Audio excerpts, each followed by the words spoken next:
जय हिंद। इस वीडियो में यहाँ पर आप लोगों को उपमा अलंकार और यहाँ पर रूपक अलंकार और यहाँ पर देखिए उत्प्रेक्षा अलंकार की परिभाषा और उदाहरण सहित बताने वाले हैं और पहचानने की ट्रिक भी बताऊंगा। देखते ही आप लोग पहचान जाओगे कि यहाँ पर उपमा अलंकार है कि रूपक अलंकार है कि उत्प्रेक्षा अलंकार, और ये बहुत ज़्यादा इंपॉर्टेंट भी है और आपके बोर्ड एग्जाम में 100% पूछा ही पूछा जाएगा। तो वीडियो को पूरा जरूर देखना। और यहाँ पर देखिए दो दो ये तीन तीन चार चार यहाँ पर उदाहरण भी बताऊंगा, जिससे कोई ना कोई आपके बोर्ड एग्जाम में फंस जाएगा। तो सबसे पहले बात करते हैं उपमा अलंकार की, और ऐसे ही आपको लिखना है, बस इतना ध्यान रखना है। ऐसे परिभाषा लिखना और एक ही उदाहरण लिखना है, सभी नहीं लिखना है। बाकी आप लोग याद कर लो, बस यहाँ पर देखते ही आप लोग पहचान जाओगे ये यहाँ पर उपमा अलंकार है कि उत्प्रेक्षा की रूपक अलंकार है।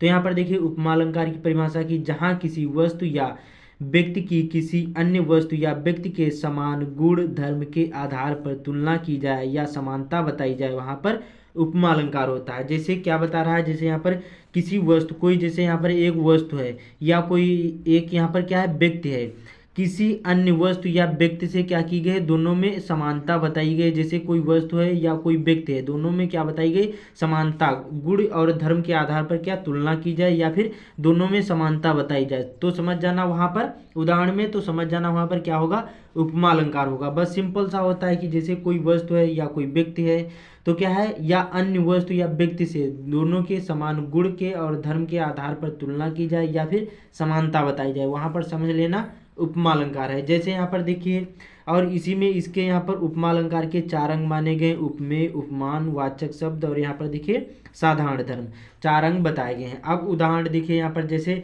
राधा के चरण गुलाब के समान कोमल हैं।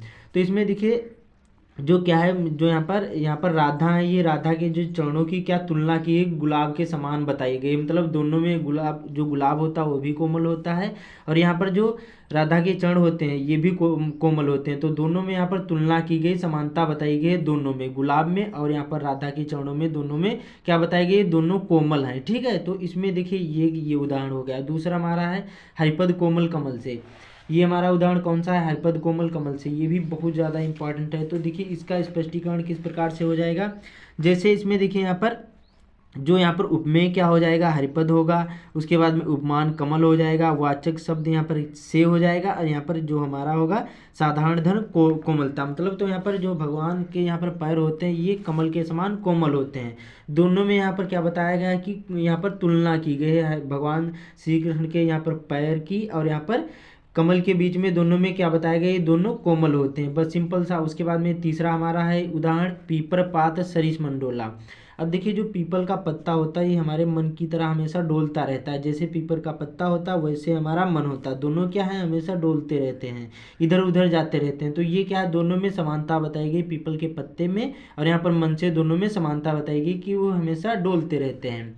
फिर अगला हमारा उदाहरण है करिकर सरिस और यहाँ पर सुभग भुजदंडा। तो इसमें भी उसी प्रकार से। तो यहाँ पर 4 मैंने उदाहरण लिख दिए, तो आप लोग ये याद कर लो, बहुत ज़्यादा इंपॉर्टेंट है। उम्मीद करता हूँ आप लोगों को ये समझ में आ गया होगा, इसका स्क्रीनशॉट ले लो। अब चलते हैं यहाँ पर रूपक अलंकार। ये भी बहुत सिंपल सा होता है।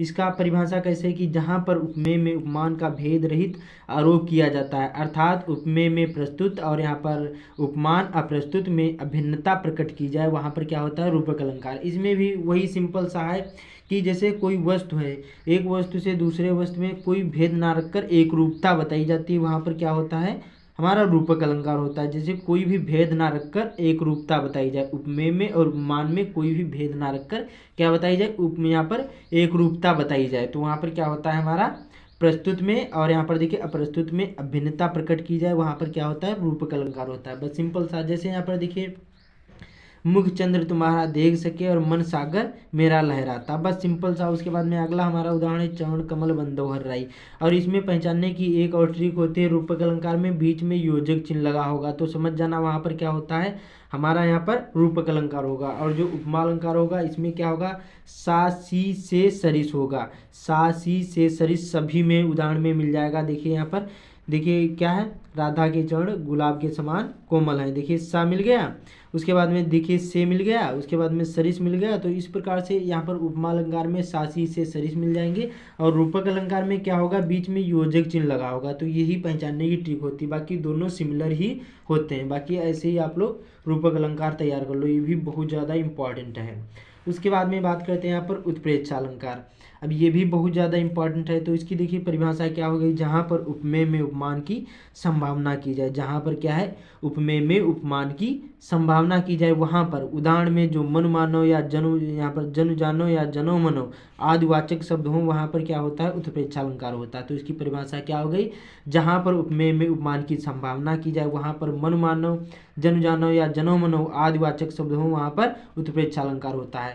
आप लोग जो उदाहरण में देख लेना कि मन मानो लिखा हो, जनु जानो लिखा हो, जनो मनो, ये कोई भी वाचक शब्द हो एक आपको जो मिल जाए तो समझ जाना वहाँ पर हमारा उत्प्रेक्षा अलंकार होगा। जैसे यहाँ पर देखिए एक उदाहरण हमारा है, यहाँ पर सोहत ओढ़े पीत पट श्याम सलोने गात और मनो नीलमणि शैल पर आतप प्रयोग प्रभात। अब देखिए जो मनो शब्द दे दिया गया है, ये क्या है, ये हमारा वाचक शब्द हो गया। तो समझ जाना यहाँ पर हमारा क्या है, यहाँ पर उत्प्रेक्षा अलंकार है। देखिए इसको समझा देता हूँ और अच्छी तरीके से। इसमें क्या है, यहाँ श्री कृष्ण के श्याम, यहाँ पर जो गात में क्या है, नीलमणि शैल की, तथा यहाँ पर पीत पट में क्या है, प्रभात के आतप की संभावना करने की यहाँ पर से उत्प्रेक्षा अलंकार हो रहा है। तो इसमें वाचक शब्द हो, जहाँ चाहे जो भी हो यहाँ पर उदाहरण, उसमें जो यहाँ पर वाचक शब्द दिए हो, जैसे मन मानो या जन जानो या जनो मनो, कोई भी वाचक शब्द दिए हो तो समझ जाना वहाँ पर हमारा कौन सा अलंकार होगा, उत्प्रेक्षा अलंकार होगा। बस सिंपल सा है, इसको आप लोग ऐसे तैयार कर लो। बाकी ये मैंने आप लोगों को बता दिया रूपक अलंकार की परिभाषा, इसका उदाहरण सहित, इसको आप लोग स्क्रीनशॉट ले लो। बाकी ये हमारा